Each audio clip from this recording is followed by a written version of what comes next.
You're listening to the Huddle Up Podcast with Chad Jensen and Zack Kelberman. Join Broncos Country's deep divers at milehighhuddle.com and sound off. And now it's time to drop some knowledge. Okay, we're live. I'm just going to take a second, let it breathe for just a bit here. Make sure we're rolling across all channels. We are. Welcome in, everybody, to the Huddle Up Podcast, presented, as always, by Mile High Huddle, powered by Overtime Media.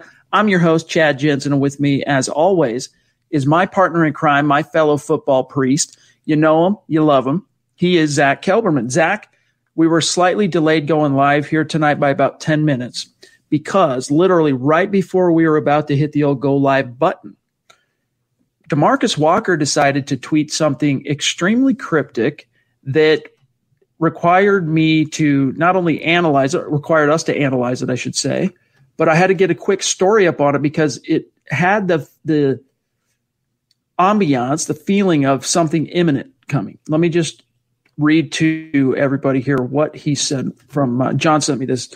He tweeted, DeMarcus Walker about 35 minutes ago.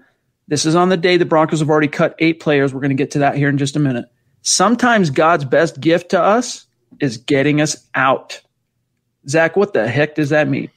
It means that if he's not already out, Chad, this tweet is probably going to do it. I mean, the acquisition of Jarrell Casey, the re-signing of Shelby Harris, the acquisition of Christian Covington does not bode well for DeMarcus Walker's status with the team. He never really – we're two of his biggest fans, Chad, you and I, but he never really broke out as a second-round pick. He never really hit his potential with the Broncos, and that's 2 different coaching staffs. So I think he sees the writing on the wall. I think he knows his future in Denver is very tenuous right now, to say the least. And he's trying to expedite that process before camp gets going. No preseason. They're going to have a ramp-up period. If he's going to be released, now is in his best interest to latch on elsewhere.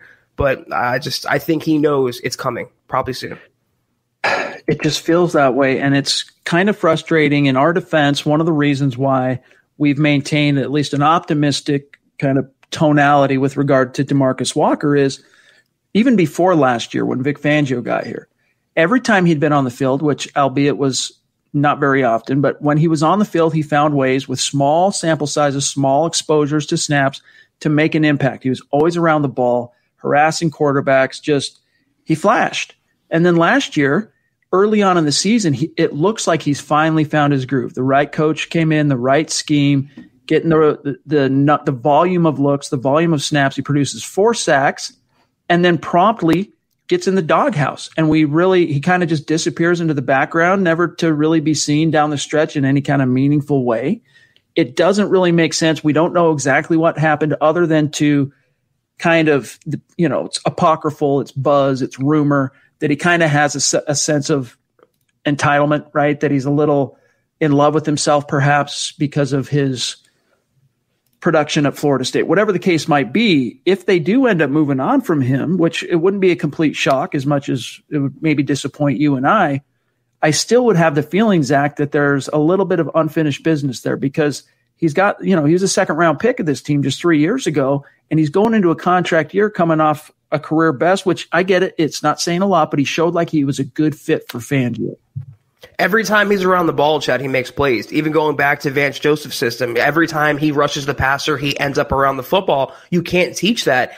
The reason he's in the doghouse is not his physical talents. It has to be something he's doing behind the scenes in practice. Maybe not practicing hard enough, maybe not jiving with his teammates, maybe causing some friction between the coaches. I don't know what the situation is, but that's 2 different staffs now, 2 different regimes are both kind of turning the page on DeMarcus Walker. I don't know what the situation is. All I do know is if they do release him, they would save about $1.156 million against the salary cap, and they would have to eat about $457,000 in dead money. That's a fairly decent trade-off at this juncture, Chad, with revenue being lost and the cap going down for next season. Their teams are going to pinch every penny they can get. So if they want to move on, at least they have some financial incentive to do so. I mean, if you look at what they have, you did a good job with. You got Jarrell Casey coming in. We know he's already earmarked as a starter, and in fact, he made it on the NFL's top 100 list. I think he was number 71 or something like that. Aside from Von Miller, I'm sure Von will be on it. Maybe Cortland Sutton. I'm not sure. Maybe Phillip Lindsay. I don't know that there'll be any other Broncos on the list this year. However, back to the additions, Jarrell Casey, Christian Covington, McTelvin Ajim. You've got Jonathan Harris from last year, who Vic Fangio seems to like quite a bit, that he saw little action late in the season. So there's a lot of talent there. Meanwhile, Draymond Jones coming up, Shelby re-signed for 1 year, and then, of course, Mike Purcell. One of the players they cut today was a defensive lineman, Joel Heath, the vested veteran, 3 years in the league, former Houston Texan, the big nose tackle. That kind of thinned the herd if you're DeMarcus Walker looking for a seat at the table, but man, there's a lot of people to feed this year on the D-line. They're going to have some tough decisions to make. And it has the feeling, I don't want to get out over our skis because nothing's confirmed. This just came out right before we went live. I haven't called. I haven't talked to anybody. It's just the headline, Zach. DeMarcus Walker posts cryptic tweet on the day the Broncos are making cuts, and we know they still have 2 more to go by 2 p.m. tomorrow. Yeah, I mean, I was going to say that it can apply to anything. It doesn't have to be about football, but look at the timing of the tweet, Chad. After the Broncos made a round of cuts with everything going on right now, him seeing the writing on the wall, I just think he's aware enough. He's been around the league long enough now to know the NFL is a business, and his time in Denver might be coming to an end. If he wanted to force a trade, though, this is not the best way to go about it because it would kind of sink any trade value. Why would a team give up a 6th-round, 7th-round pick for a disgruntled player, especially one who's far from a star? It all kind of comes back, though. What an awful 2017 draft class it was for Denver. If they end up moving on from DeMarcus Walker, they could cut Jake Butt later this summer. One of the worst draft classes, Chad, I have ever seen in my entire life. Thank God he's rectified that in 18, 19, and 20. Undoubtedly. Really quick, before I forget, I kicked myself yesterday because it was one of our MHH superstars' birthday yesterday. Christian, I don't know if I'm pronouncing your last name correctly, so if I botch it, forgive me. De Jesus? I think it's De Jesus. Either way, Christian, happy birthday, my friend. Yes. And congratulations on your career development, something I'm not going to share your personal details. I'll allow you to do that. But everybody knows he's been striving to become a lifeguard. So happy birthday to you, my friend. Best wishes, and we appreciate you as always. How many candles were on that cake, Chad? Do you know? I think 23, if I'm not 23. mistaken. I think youngin'. Yeah. Hope it was a great day for you, Christian. Very, very happy birthday. To be 23 again. What I would do to put my mark on this world. All right, guys, let's get to some Bronco talk here. First, though, a couple of really quick matters of business. We got to make sure everyone knows how to connect with us. The podcast, the site, MHH, the channel just continues to grow. Follow us on Twitter. Connect with us there at the podcast at Huddle Up Pod. While you're at it, follow the main account at Mile High Huddle. You check those 2 boxes, follow those 2 accounts. You're not going to miss anything as it relates the podcast programming, giveaways, news, Broncos, breaking analysis, the whole 9 yards. Make sure you follow those 2. And a gentle reminder, head on over to huddleuppod.com. Get your swag on. If you're in a position to do so, get yourself one of those football priests. Hat, T-shirts, hoodies, mugs, face masks, little something for everybody. If you're in a position to do so, it's a great way to support what we are doing here at MHH. And if you're not in a position, these 3 things, each and every one of you listening to this podcast, whether it's live with us now or after the fact as an on-demand episode, make sure you've subscribed, make sure you like the video or the episode, and then share it out there if you really love what Zach and I are doing for you on the daily. This is the Overtime Podcast Network. All right, Zach, I want to get to some of these. John, I don't know if you have the first super brought up, but I just want to welcome in those who've been hanging out in the chat stream here. We've got Glenn, we got Terry, we got Dennis, we got Douglas. It's good to see all you guys. EDJ, welcome in, everybody. So the names, first and foremost, let me pull up this article, and then we will break it down here. Bear with me 1 second. Let me do a quick share screen. We'll go through and read these together. Where is it at? Broncos cut 8 players. So before we get to this, let me break down the decision the Broncos were faced with today. So we touched on this yesterday. For whatever reason, the NFL and the NFLPA decided it would be somewhat smarter for teams to be mandated to cut down from 90 currently to 80. And they gave them 2 deadlines to do so. They could either do it by Tuesday, tomorrow, at 2 p.m. Mountain Time, or they could wait until August 16th to cut down from 90 to 80. But if they were to wait till August 16th, they would have to cut their 90-man roster in two. So you'd have two 45-man squads, and the two squads could not be in the building at the same time. We kind of scoffed at it last night. You guys know our feelings on it. It's kind of an arbitrary, weird number. What's the difference between 90 and 80?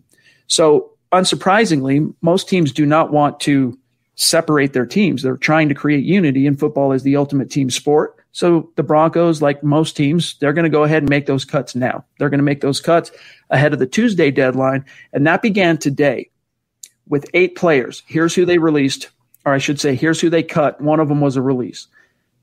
Zach, I know you're shedding a tear on this one. The undrafted rookie quarterback out of Vanderbilt, Riley Neal, was the first name that came across the old wire. Trey Crawford, linebacker.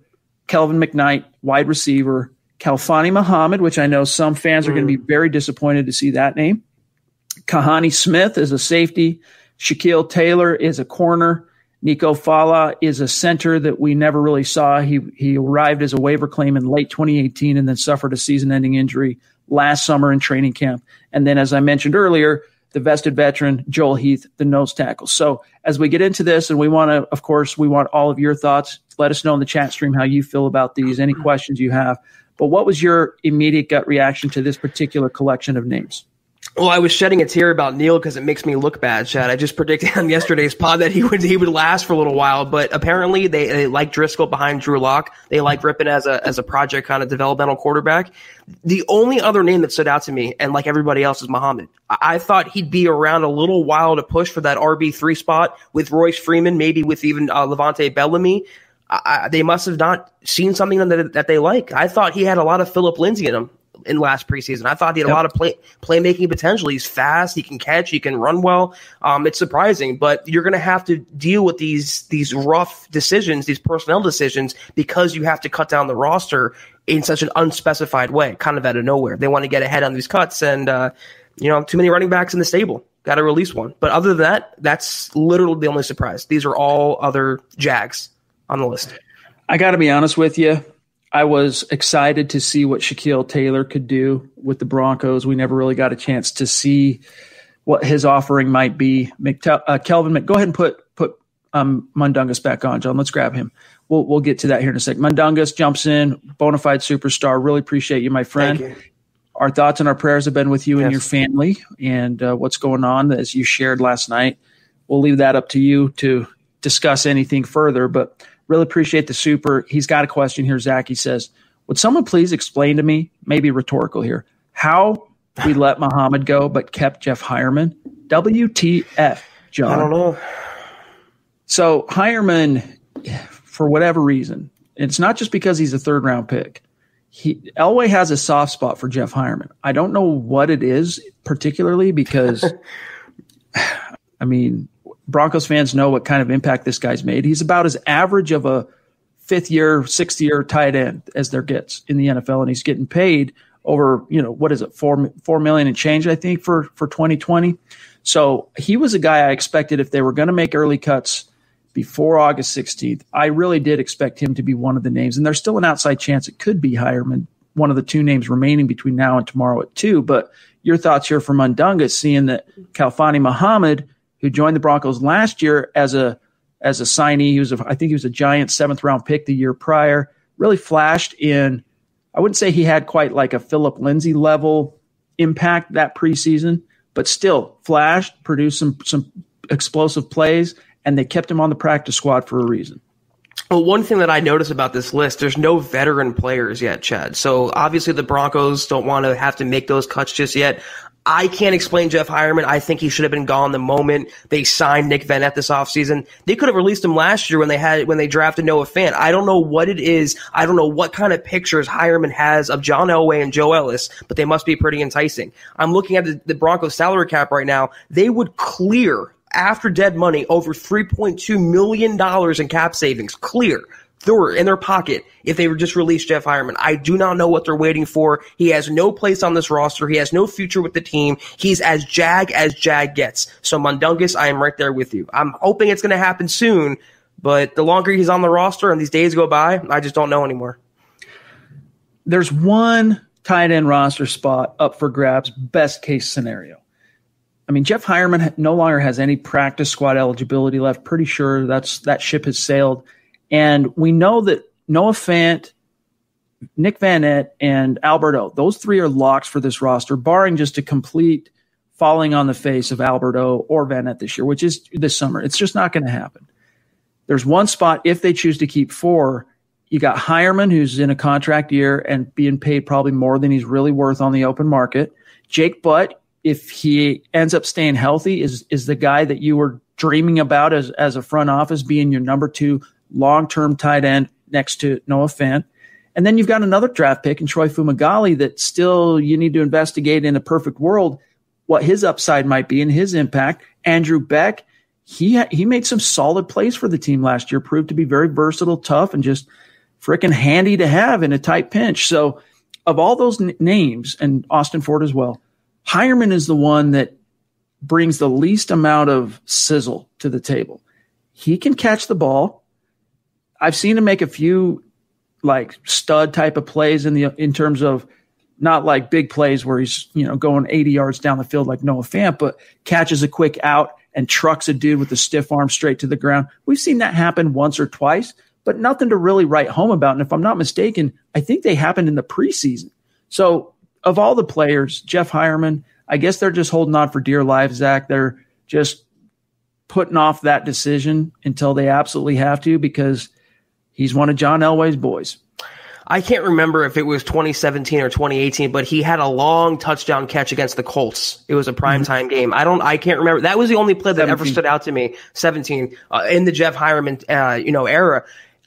Give me the guy though, in Andrew Beck, who plays tight end and fullback. He's going to make $675,000 this year compared to over 3.8 for Jeff Hireman. Give me Beck. Give me that guy over Hireman. I see no use keeping him around anymore. And the longer he's on the roster, to me, it's delaying the inevitable. He's going to be a goner. Jake Butt is never going to step up. He can't magically have healthy knees again. That ship has sailed a while ago. You have younger players who offer more on the roster. Hireman doesn't do anything. I don't know why he's still there. So, Mundungus, your guess is as good as mine.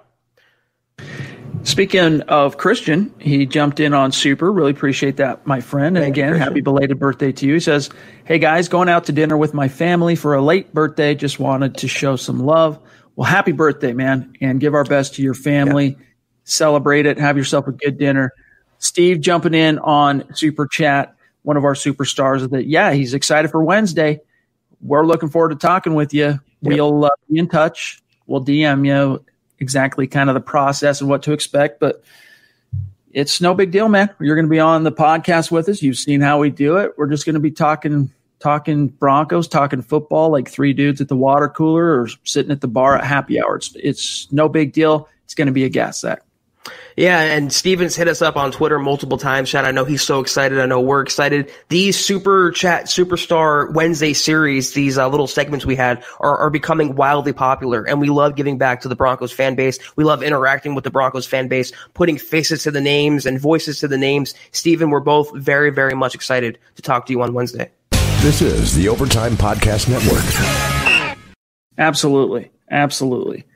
Let's see. Yeah, so this will be the 6th installment, and then next week we're bringing on Terry for number 7. Can't wait. It's going to be fun. All right, real quick, let me get back here to this list. I want to see if there's anything else that really jumps out to us here. I think you and I differed a little bit on Riley Neal. I think that when it comes to Brett Rippon, he lost his biggest voice, his biggest supporter when the Broncos moved on from Rich Scangarello. I think that record-setting guaranteed money he got as a college free agent last summer was due in large part to Rich Scangarello being enamored by his 4 years of sample size at Boise State and just his production. Even though it wasn't, blow the doors down production, he was steady, he was accurate, he was efficient and effective as a quarterback, and he was reliable, he was trusty. He throws with touch, he throws with accuracy, he doesn't have the Drew Lock caliber arm talent. He has to use his noggin more so than his natural athletic gifts. But there's more than one way to skin the cat, and he proved that at Boise State. Now, whether or not that's something that could have any kind of lasting staying power at the NFL level remains to be seen. But that was really a Rich Scangarello move. But I think the fact that they're moving on from Neal and not Rippon suggests that he does have some supporters in the clubhouse still at Dove Valley. Riley Neal, to me, was always kind of a head scratcher. All of my study on him and my research on him, watching his film, I didn't see, Zach, anything in him other than really just a camp arm. And where the rules are so different this year in terms of how, when to make the cuts and what kind of practices. And I mean, they're going to be waiting 3 weeks basically before they really have real 7-on-7s or real team drills. Might as well rip that Band-Aid off now and send Neal packing. Yeah, the thing with Rippon, which you're 100% right about, Chad, he's been around Drew Lock. He's been around the Broncos locker room, the players. I mean, at least he has some skin in Denver. Whereas Riley Neal, if there was ever a year where it was impossible for an undrafted free agent to make a roster, it's this year. And he was an unfortunate cut in what's going to be a lot of unfortunate cuts around the NFL. I just thought maybe in a little secret little camp battle, they'd have a third quarterback battle competition up in the air. I thought maybe he can make Rippon a better quarterback by pushing him. But obviously the Broncos think differently. And like you said, maybe there's some investment to Rippon as that project for Pat Shurmur, as a project that's stationed well behind his number one priority, and that's Drew Lock. We've talked about the fact that for Pat Shurmur, bringing the spread offense, that it's great for Drew Lock because that's what he knows. He's comfortable in the spread. But Eric Trickle has talked about this, that it's also a really good thing for a guy like Rippon because it does spread out the ball or spread out the defense more, creates ostensibly bigger windows for him to throw to. And that plays to the strengths of a guy who, doesn't have the strongest arm in the world and has to throw with more anticipation and accuracy and really know the routes and really know the coverage. And as someone, I've talked with Brett Rippon, quiet confidence. He's not that bombastic, and I wouldn't quite call Drew Lock bombastic personality, but Drew Lock walks into a room, all eyes are on Lock. He captivates everybody. He's got that it factor. Whereas Brett Rippon, he's a little more quiet confidence. If you got a question on what that one play call is on page number 922 of the playbook, he knows what it is. And that's really what a backup's job is to do. And I don't think he showed enough last year for the Broncos to feel comfortable as him being the fail-safe for Lock, hence Driscoll coming in. But they're not quite ready yet to turn the page on Rippon just because he showed so well in that Boise State scheme. Some West Coast philosophies going on there for the Boise State Broncos. And even though Shurmur's scheme, Zach, is more spread-oriented, a lot more shotgun looks, a lot more single back, 3 wide, he does utilize it. It's built on the bones of the West Coast offense as a in the same way that Andy Reid. He's an acolyte of Andy Reid, in the same way that Andy Reid's is based off of the West Coast as well. So, that bodes well, I think, for Brett Rippon if he can find a way to shine this summer without any preseason action. Yeah, a lot of Trevor Siemian in Brett Rippon. And you know what? You might not want to have Trevor Siemian start for you, but you can do a lot worse than having Siemian as your backup quarterback or number 3 quarterback. So if that's going to be his ceiling in the NFL, I think Shurmur and the Broncos would gladly take that. All right, so Trey, I'm trying to rack my brain here. Trey Crawford, I think he was signed in January as a futures type guy. Was he a former Atlanta Falcon, I want to say? He really didn't get a chance to gel with the coaches because there was no off-season training program.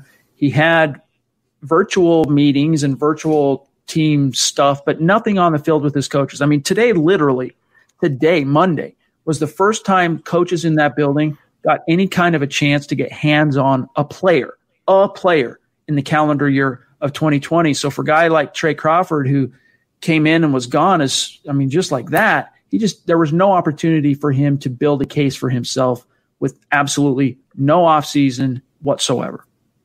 Outside linebacker or inside linebacker? I think he's off ball. I think he was an off ball linebacker.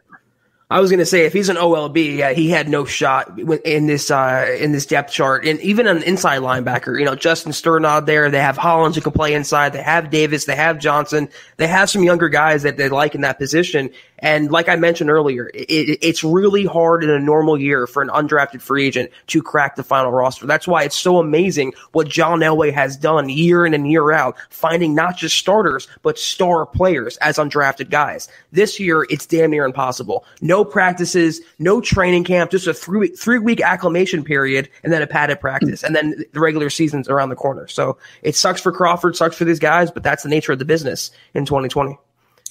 Holden Adams wants to know on YouTube, what's your guess on the next 2 cuts? He says, I'm thinking Hireman or Butt. I'll be honest with you. I'll be surprised if it ends up being Hireman, and I'll be surprised if it's Butt. Even though it's fun to like talk about bubble players, like veterans who probably are on the bubble. And we had a couple articles that Bob Morris wrote at milehighhuddle.com over the weekend that was on that very topic.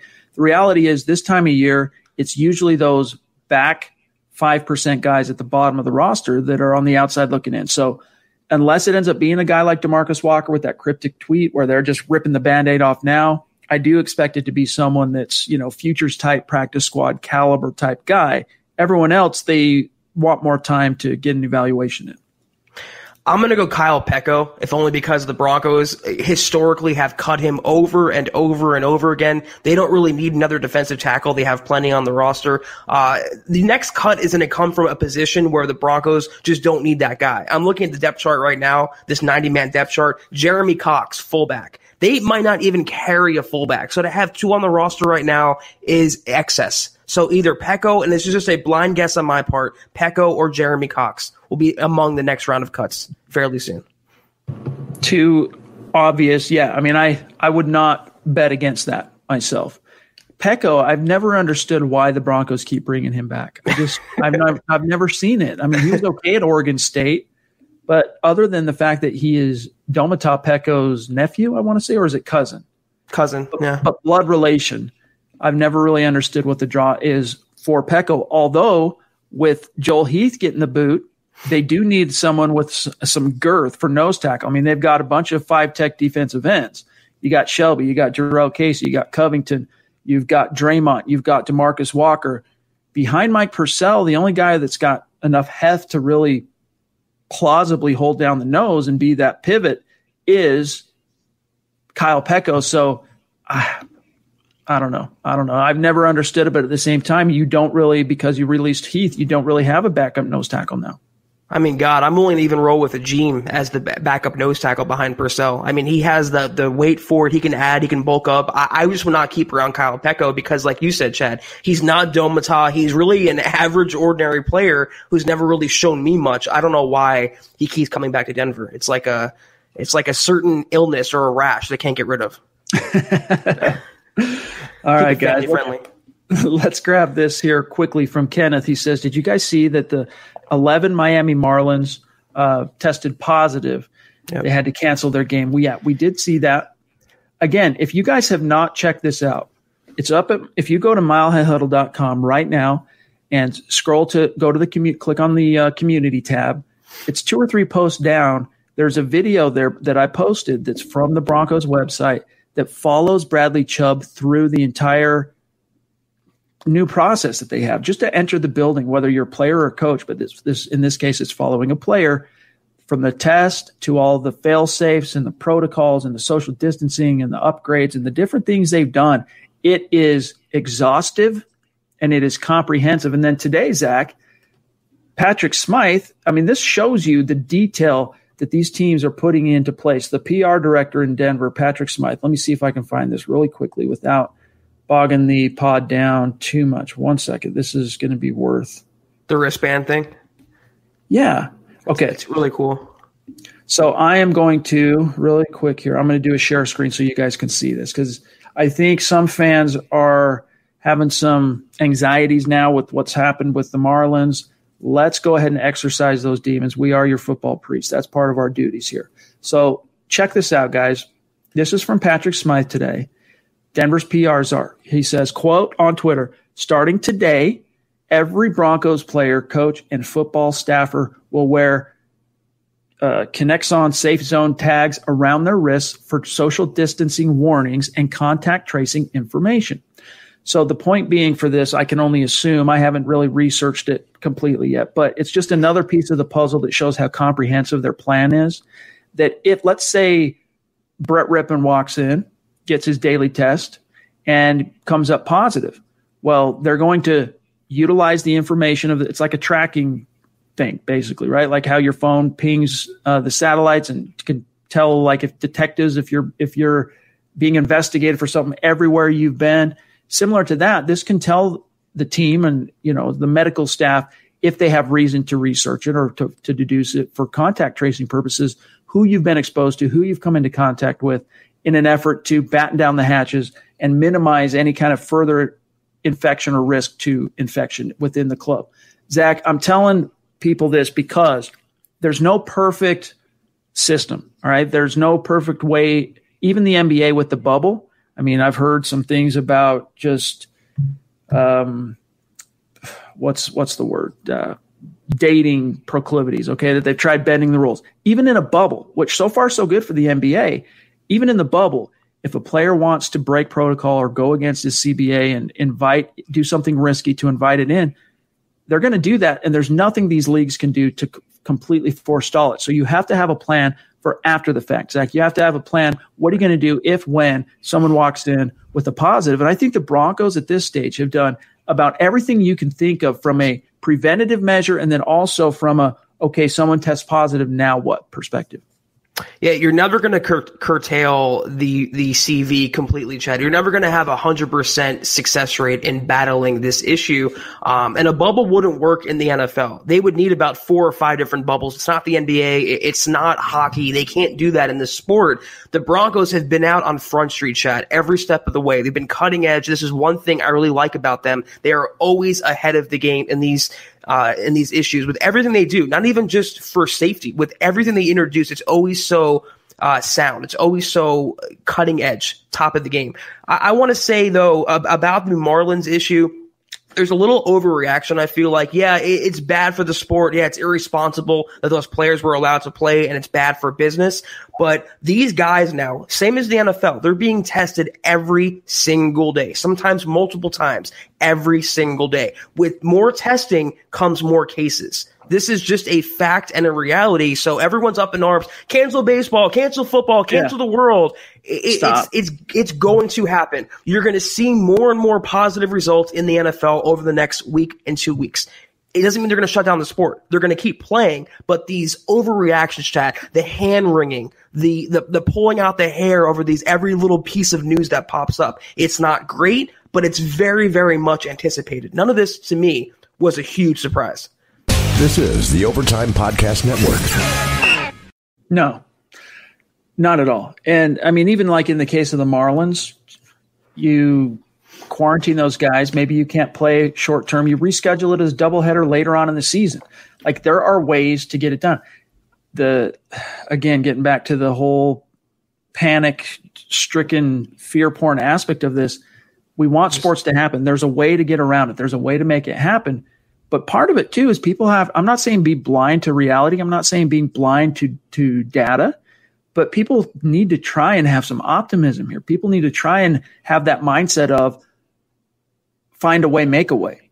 And that's what the NFL is doing. And that's why I mean, Roger Goodell today, for example, posted a statement or put out a statement that I think was his way of kind of acknowledging what's going on with MLB's little breakout today, but also showing plainly the NFL's resolve to continue with their season and do it the best way they can. He says, quote, "While this year will forever be defined by a heartbreaking global pandemic and a transformative social justice movement, I am reminded of the tenacious, resilient spirit of our country, the NFL community, and you, the greatest fans in the world," close quote from Roger Goodell. So the NFL is going to continue to kind of take the fiery darts of those who would rather, for whatever strange reason, don't ask me why, would rather sports just disappear and everybody just hide in their house from now until eternity.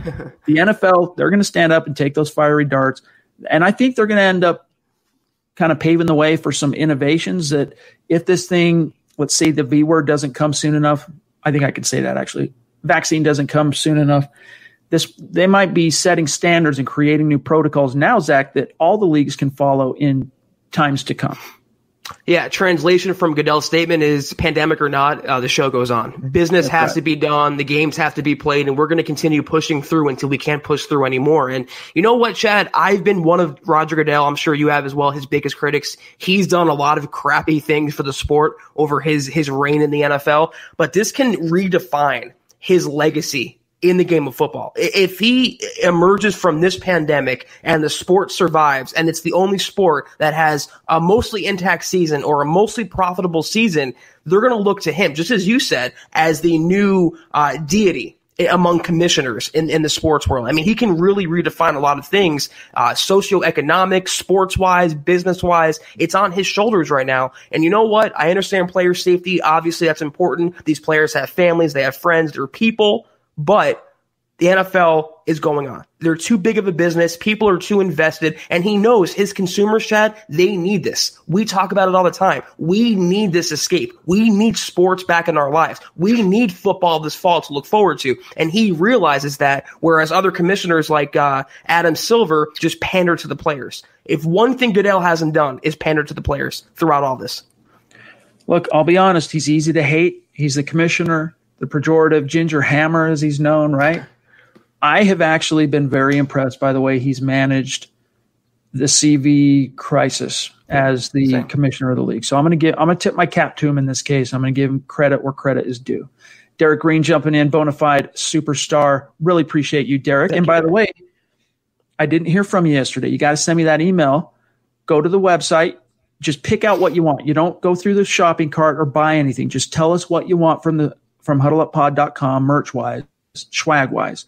And then shoot me an email, milehighhuddle@gmail.com, what you want with your physical shipping address, and we'll get that coming your way since you won the giveaway yesterday. Derek says, showing love and support. We appreciate you guys. Hashtag Denver Broncos for life. Derek and his wife, Adina, really appreciate you, my friend. Thank you. KP, look, he's got it. He got the hat. KP was one of the winners, if not last week, the week before. Actually, I think it was the week before because I spaced getting this thing shipped out. Sadly, the orange hat doesn't fit his dome. It is small. It's a flex fit. I don't think it's technically a small in terms of size, but it is small. And I don't think it's going to rock such a glorious bald dome that KP rocks. But he's showing it. He's flaunting it right here. And just know that it's a relic. It's it's the last of its kind. Only 12 of those hats were made up, and I think only 3 of them were orange, and that was the last one, whether orange or blue. So you got yourself like Zach and I got some keepsakes yesterday from Duke Boynton. You got yourself a little keepsake there. So appreciate it. He says the orange hat is here. Thanks, fellas. Appreciate you, KP. Mike Evans rocking his hashtag football priest t-shirt. And it might be hard for some of you to see here in the background behind him. That's Empower Field at Mile High. That, ladies and gentlemen, is a bona fide superstar and a hardcore Broncos fan. Mike Evans, we appreciate you, my friend. He says, I've seen DeMarcus Walker flash too. I guess we got to have faith in Vic Fangio and Bill Kollar. Appreciate y'all. Yeah, I mean, it's true, Zach, that if he ends up flaming out in Denver, and I guess if the best predictor of future behavior is past behavior, he's probably going to flame out.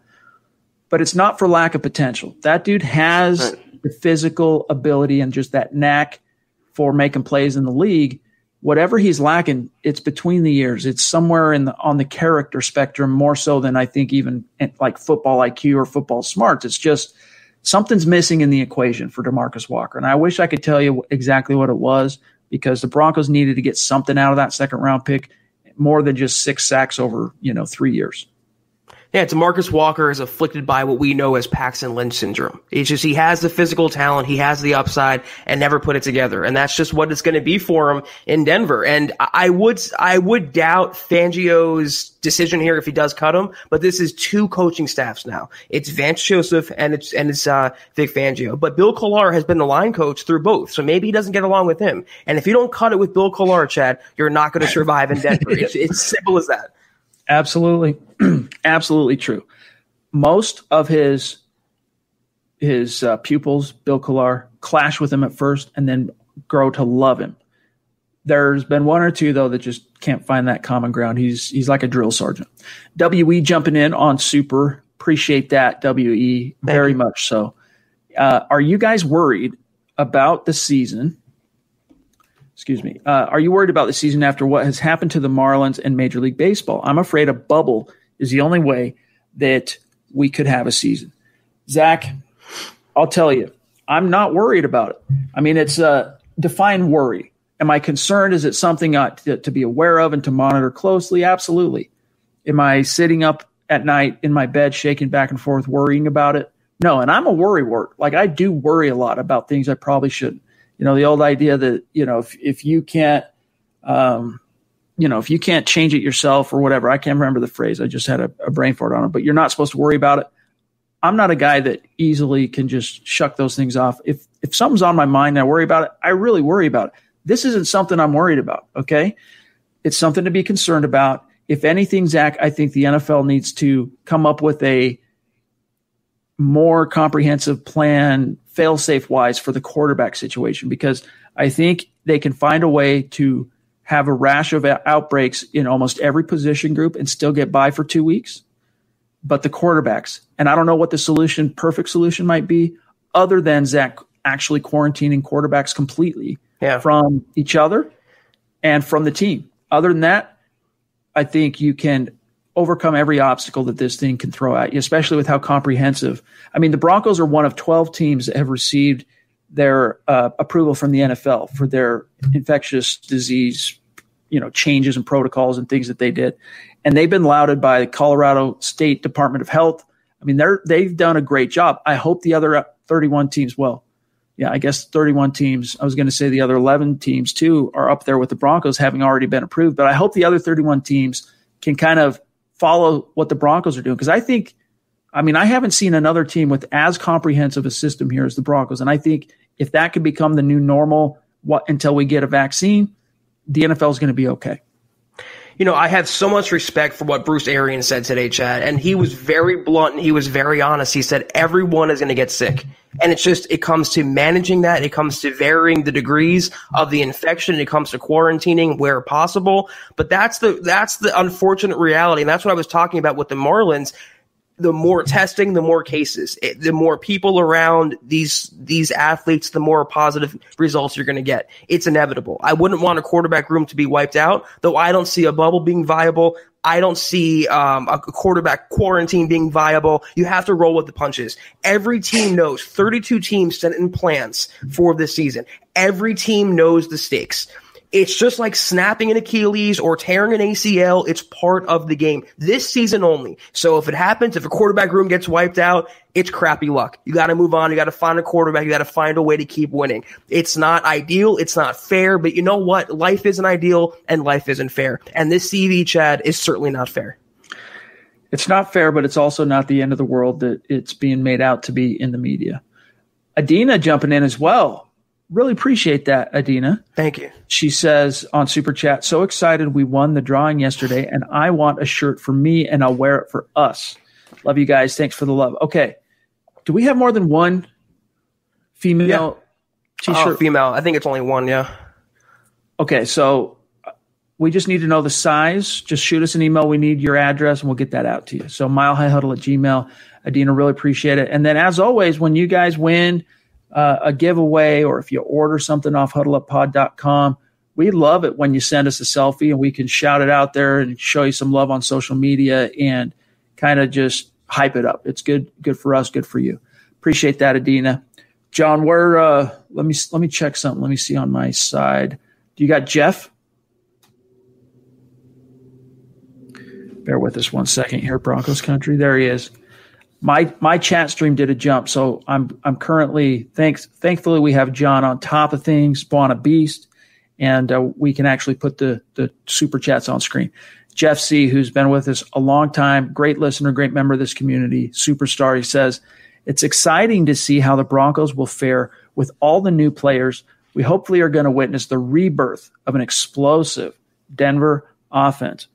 Yeah, man. I mean, we're inching closer to being able to see that actually come out in the wash, Zach.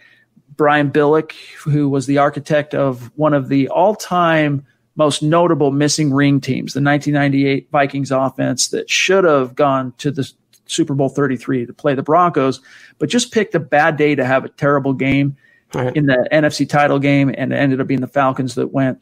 He got a head coaching job out of that and led the Baltimore Ravens to the Super Bowl 2 years later, did Billick. Even though his offenses in Baltimore, Zach, never amounted to diddly squat, he was always considered to be one of the top offensive minds in the NFL and a quarterback whisperer. And what he had to say about Pat Shurmur, what he brings to the table for Drew Lock and what it means for Drew Lock. He was on 104.3 The Fan, I want to say, late last week, and our Keith Cummings had an article on that today. I suggest you guys go check it out, what Billick had to say about Shurmur. But long story short, Zach, yes, this Denver offense has a chance to be special this year, and we're getting closer to seeing it actually come out in the wash. You know what? If Drew Lock doesn't succeed this year, Chad, it's not because the Broncos didn't do everything in their power to help him get to that level. I mean, surrounding him with the coaching staff, the players, the right mindset, the confidence in building around Lock and Lock only. But Shurmur, I wasn't crazy about moving on from Scangarello at first. I thought it was a little knee-jerk, impulsive. But to get Pat Shurmur, to get Shula as the quarterback's coach, I'm right there with you, Jeff. I'm excited as well. I mean, he has everything at his feet, everything behind him, all the support, tangible, intangible. I am so excited to see, even if it's sloppy, Chad, the first couple weeks of the season, like we've been predicting.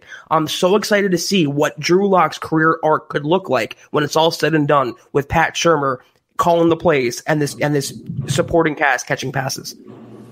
KP jumping back in. Appreciate that, my friend. He says, y'all are the pros, but if we cut Muhammad early, don't teams have 10 days before we can reclaim onto the practice squad again, maybe number 7 sneaking? No, in this case, you throw those rules out the window. The regular season rules with regard to the waiver wire is different. As it stands today, anyone that hits the waiver wire goes through the claim process, goes through the waiver order priority list. But there's no 10-day window deadline governing anything.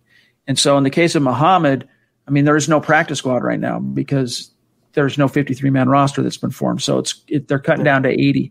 In Muhammad's case, where he's cut this early in the training camp, he's not coming back. Like, he's done. Now, one thing that you'll see front offices doing at this time, Zach, is keeping an eye out on the transaction list of all the different names that are getting waived around the league and seeing if they're, number 79 or 80 player is better than a name that's just hitting the wire. Yeah, they didn't cut Muhammad with the practice squad in mind for the reason you just laid out. There's no practice squad yet. There's barely a roster. There's barely a training camp. There's no preseason. Everything's up in the air. They cut him because they don't see a future. They might like Bellamy. They might like Royce Freeman. They might like the running backs they have. They might call Muhammad down the line if he doesn't get a job and there's an injury. We don't know, but they didn't cut him to stash him again. They cut him because they're genuinely moving on at this point in time from his services. All right, let's grab here. Dennis jumping in. Really appreciate that super chat, my friend. He says, any surprises from the cuts? Either those cut or those not cut? I'm betting one of the two tomorrow will be Hireman or Butt. Really a lot of focus on the tight ends at this stage, and understandably so by fans because it really is a logjam there.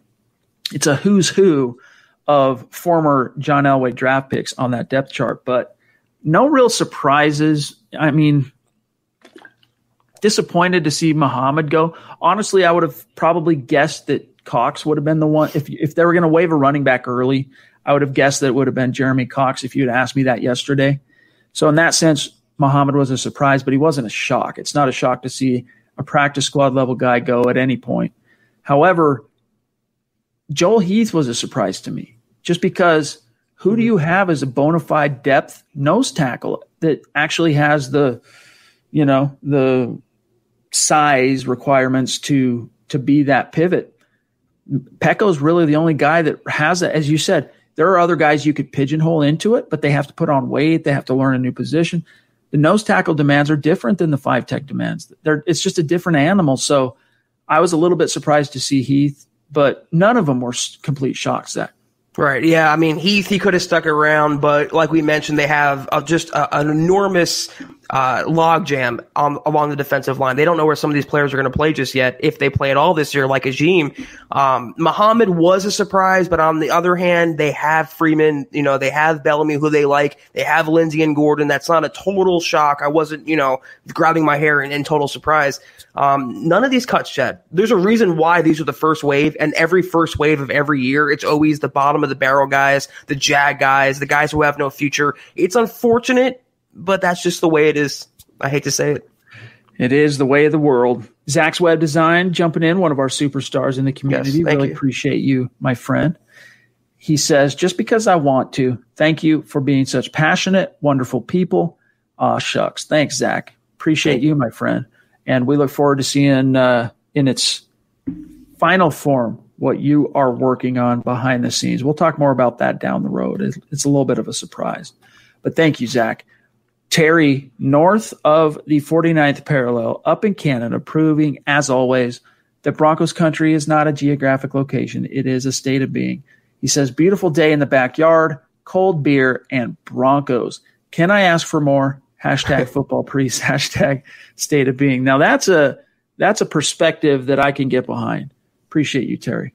Yeah, that's pretty idyllic to me, Chad. Amen. And Zeus from on high, as always, just blowing us away with his steadfast support of this channel, this podcast, MHH. Zeus McPeak, as he is known here in this community. Appreciate you, man. He says, hi, all. Things are getting exciting. I know, that's one thing that we have to say, Zach, is even though it's 8 guys that are bubble practice squad caliber that hit the bricks today, we had news to talk about. We have actual football processes taking place, and it gives us something to sink our teeth into. And just thank God, Zach, it didn't happen on a Tuesday when we're off. That's right. Yeah.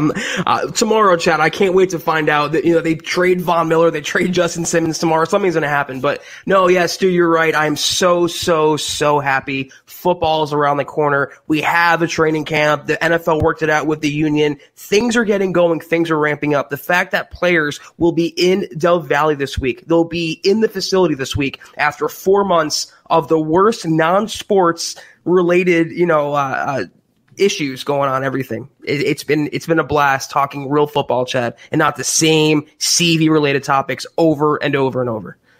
I mean, we're happy to sit up, as you guys saw, for all those weeks from basically, the honeymoon period following the draft. You got about a 2 or 3 week window when fans want to talk about the draft picks and how they fit in and their strengths and their weaknesses and all that.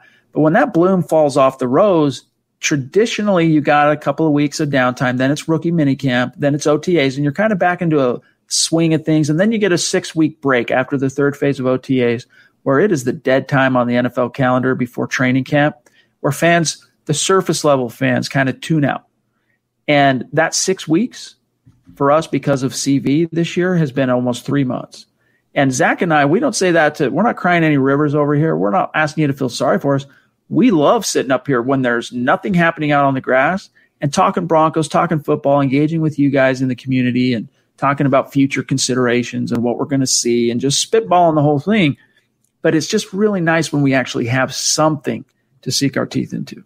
Yeah, seriously. And Chad, not long from now, it'll be real live regular season football after what feels like 4 years, not 4 months. I just know I'm so excited. No matter what happens this season, Chad, truncated, no fans, I don't care. Just bring on the football. Amen to that. All right, let me see what else we got here. Appreciate you, Stu. From Mundungus, jumping back in, showing some generosity. Really appreciate you, bro. He says, all right, Zach, I just sent Chad a book to add to the collection. Bookcase is still looking a little depressed. What you need, my guy? You know what, Mundungus? I was actually perusing your website. I was going to DM you. You have some cool options on there. I'll hook up with you. I'll get in contact and we'll do some business. I want to help, stock the bookshelf. Duke is helping out with that initiative, Chad. Zach's Books Fund is taking off, and I'm pleased as punch about that. It's cool. Mundungus told me privately that several members of the MHH community have checked out his website for his bookstore or his Facebook page or what have you, and have ordered some stuff. And it's just for us to hear that. That's exactly what we're about with this community, taking care of taking care of each other. There's an added context comment. They're talking about, I think, because I said girth more than once on today's pod, talking about the nose tackles. Men of girth, right?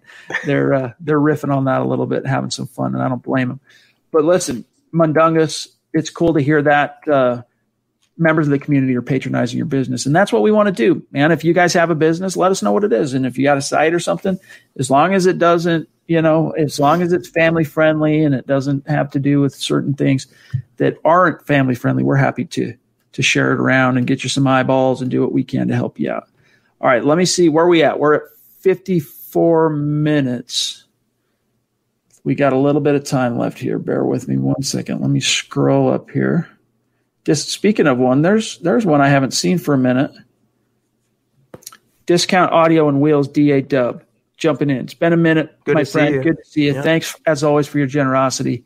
This is someone who has a brick and mortar business, and the name of it right there in front of you, Discount Audio and Wheels.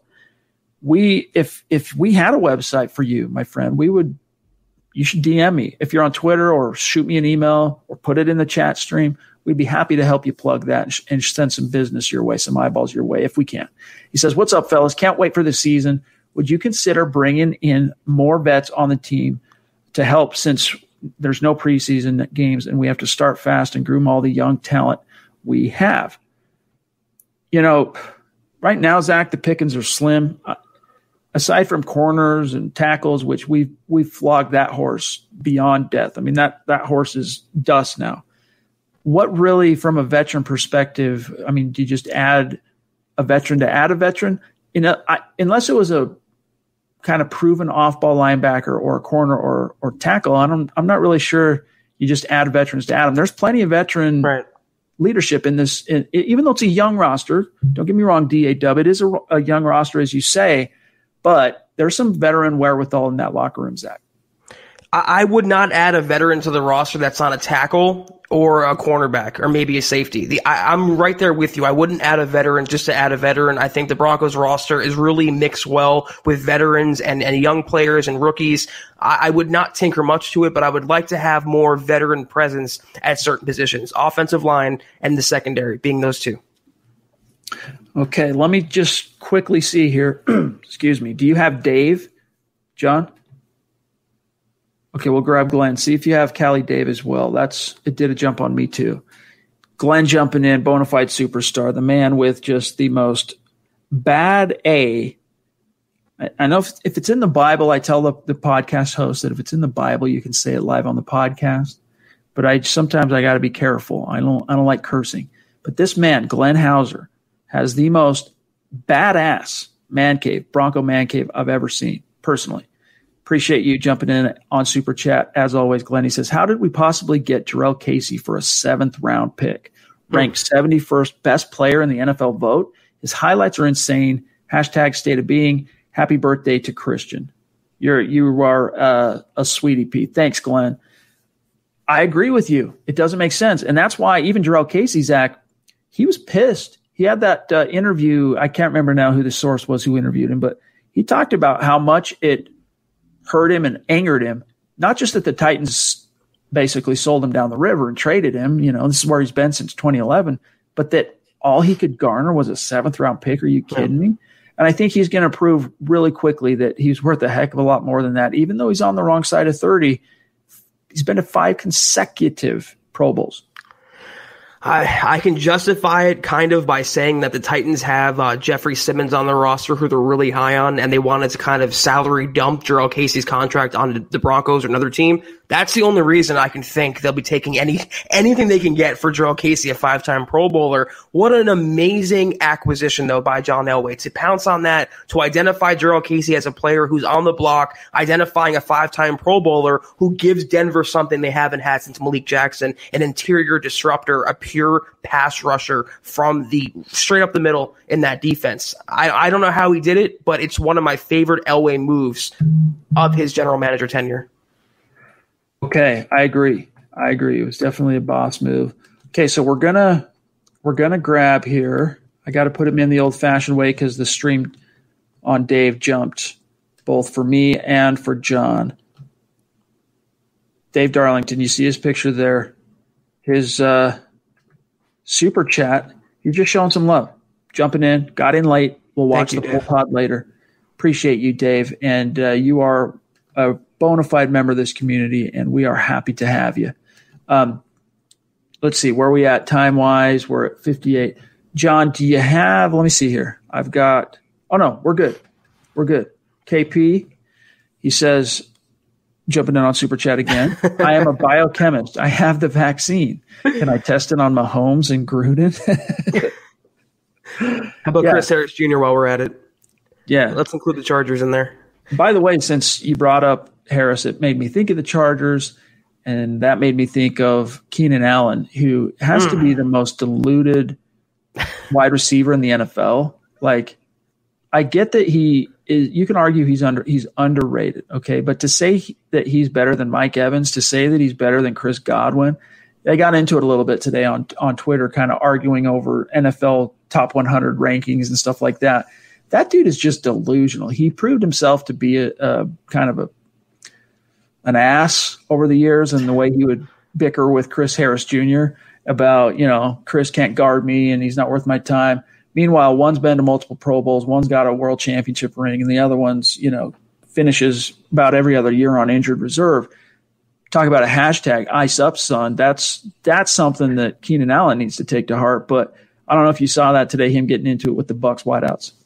I saw he tweeted that he's the best receiver in the AFC West as well, and I'm thinking, did Tyreek Hill die? Did Cortland Sutton die? You're not even the second best wide receiver in your own division, let alone the best receiver in the NFL. So I like Keenan Allen, Chad. I think he's a pretty good receiver, but he's definitely an out there kind of person for sure. Yes, indeed, Duke. Happy to you guys make our days, so we're happy to return the favor. Yep.